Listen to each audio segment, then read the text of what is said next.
সরকারে আছেন, কিন্তু মনে রাখবেন মোদী যখন বাংলাদেশ আসলো জুমার দিনে জুমা পড়েছেন মুসল্লিরা বাইতুল মুকাররমে।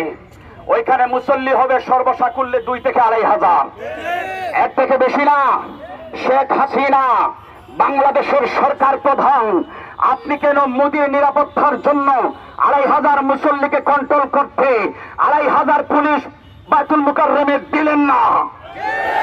কেন 5,000 পুলিশ মোতায়েন করলেন না?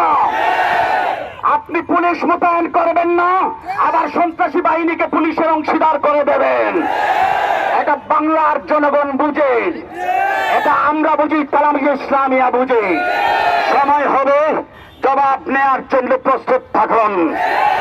তালামিয়ে ইসলামিয়ার কর্মী ভাইরা আপনারাও প্রস্তুত থাকুন।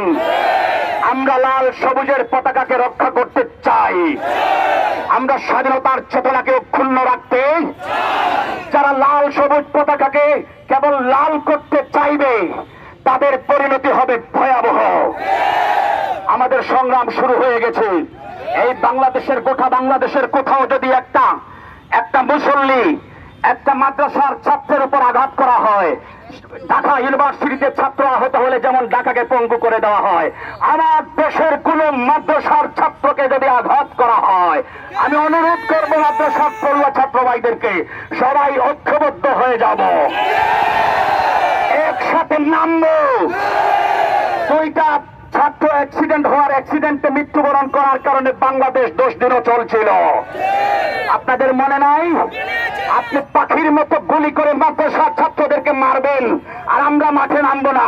আমরা বাংলাদেশকে অচল করে দিতে পারবো ইনশাআল্লাহ। এখনো বাঘ দেখেছেন, বাঘের থাবাটা ভালো করে দেখেন নাই। এখনো সিংহ দেখেছেন, সিংহের গর্জনকে ভালো করে উপলব্ধি করতে পারেন নাই। উপলব্ধি করার সুযোগ সময় এসেছে, উপলব্ধি করুন। আমি নাগরিকেরও 2টি হাত আছে, আমারও 2টি হাত আছে। প্রশাসনকে বলবো, আপনারা ওই সন্ত্রাসী বাহিনীকে সাথে নিয়ে আমজনতার উপর আক্রমণ করবেন না। যদি আমজনতার উপর সন্ত্রাসী বাহিনী নিয়ে আক্রমণ করেন, তাইলে বাংলার 18 কোটি মুসলমান, বাংলার 90% মুসলমান 2 হাতে অস্ত্র ধরতে বাধ্য হবে। অস্ত্র ধরবে, লড়াই করবে, লড়াই করবে।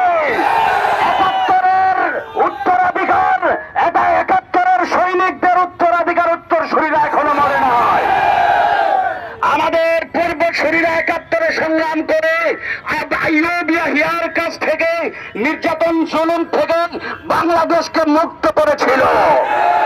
আর আমরা সেই যোদ্ধাদের উত্তরসূরি, আমরা বাঙালি বীর যোদ্ধা, আমরা মুসলমান বীর যোদ্ধা, আমরা বীর খালেদের উত্তরাধিকার, আমরা তারেক বিন জিয়াদের উত্তরসূরি। আমরা লড়তে জানি, আমরা হাসি মুখে মরতে জানি। সংগ্রামী জনতা, শাহজালাল মুজাররদে ইয়ামানী রহমতুল্লাহি আলাইহি এর উত্তরাধিকার যারা, তাদের স্মরণ রাখতে হবে। শাহজালালের সঙ্গী সাথীদের মুখে যেমন পাওয়ারফুল আজান ছিল, তেমন শাহজালালের তলোয়ারও ছিল। এই প্রশাসনের ভাইদেরকে বলছি, প্রশাসনের ভাইদেরকে বলছি, আপনাদেরও বিবেক আছে আমরা মনে করি, আপনাদের মানবিক জ্ঞানও আছে, মূল্যবোধও আছে, এটা আমরা মনে করি। আপনারাও মানুষ, এটা আমরা বিবেচনা করি। আপনাদেরকে মনে রাখতে হবে, শাহজালালের মুখে যেমন আজানের ধ্বনি ছিল, তেমন শাহজালালের হাতে তলোয়ার ছিল। যেখানে আজান প্রয়োজন সেখানে আজান হবে, যেখানে তলোয়ার প্রয়োজন সেখানে তলোয়ার হবে। যুদ্ধ হবে। তাকে যদি আরেকজন গুলি করে মানে আপনার কতটা কষ্ট হবে, এটা মনে রাখবেন, এটা মাথায় রাখবেন। আপনার 15, 17, 20 বছরের কিশোর যুবককে যদি আরেকজন গুলি করে মানে আপনার কতটা কষ্ট হবে আপনি মনে রাখবেন। আপনি আমাদের চাকর, আপনি দেশের সেবক, আপনি দেশের সেবক। আপনি মরবেন, আমাদের অধিকার বাস্তবায়নের সুযোগ দেবেন, এটাই কথা। আপনি মারতে পারবেন না, আপনি মরবেন। আপনার এই মরার মধ্যে সার্থকতা রয়েছে, দেশের জন্য মরবেন। কিন্তু সত্য ন্যায্য অধিকার বাস্তবায়নে আপনি সহযোগিতা করবেন, এটাই হচ্ছে আপনাদের কর্ম। কথা বলেন ঠিক কিনা? আরেকটি সংগ্রাম হবে, আমাদের ভাইদের উপর আক্রমণ হবে, মুসল্লিদের উপর আক্রমণ হবে, মুসল্লিরা আমরা ঘর থেকে ধরে ধরে এনে আক্রমণ করব, আমরা মারব, আমরা মারব। বাংলাদেশের লাল সবুজের পতাকার ভিতরে যে বৃত্তাকার লাল দাগ আছে, এই দাগের এই বৃত্তাকার লাল অংশের ঋণ আজও আমরা শোধ করতে পারি নাই। আর এখন পুলিশ ভাইরা আবার ওই লাল বৃত্তকে আরো বড় করতেছে, লাল দাগকে আরো বড় করতেছে। আপনারা বড় করেন, লাল দাগ বড় হতে হতে সবুজ মিটে লাল হয়ে যাবে।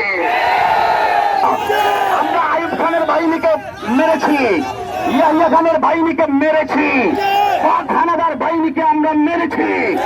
এখনো যারা সন্ত্রাসের রাজত্ব বাংলাদেশে কায়েম করতে চাইবে তাদেরকেও মারবো, মারবো।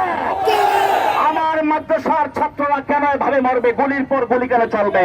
আমি সুস্পষ্ট ভাষায় আমি জানিয়ে দিতে চাই, এদেশের যখনই কোন স্বৈরাচার শাসক এসেছে এদেশের টিকে থাকতে পারে নাই।